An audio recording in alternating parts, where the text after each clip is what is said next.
విభాగం అంటే అత్యంత కీలకమైనది. ప్రపంచ నిఘా విభాగంలో టాప్ 1లో మొసాద్తో పోటీపడేది సిఐఏ.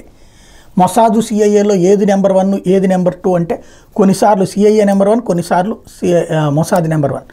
ఓవరాల్గా ఇద్దరు ఒకళ్ళకొకళ్ళు పోటీ పడతారు. అట్లాంటి సిఐఏ లాంటి వ్యవస్థలు అమెరికాకి సంబంధించిన నిఘా వ్యవస్థలు ప్రపంచంలో ఏ మూల ఏం జరుగుతున్నా పసిగడతాయి.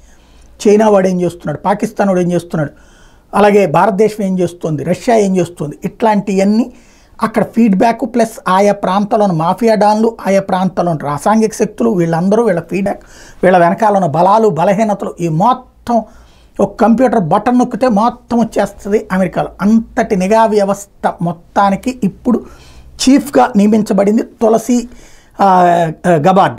ఎవరైతే అమెరికా భారత్లో ఉన్నదో ప్రపంచవ్యాప్తంగా ఇప్పుడు ఆమె గురించే చర్చించుకునేటటువంటి పరిస్థితి. నిఘా వ్యవస్థకి ఆవిడ హెడ్. యాక్చువల్గా ఈమె వలన ఇప్పుడు మనకు ఒక మంచి ప్రయోజనం ఏంటంటే ఇప్పుడు పక్కా హిందుత్వవాది.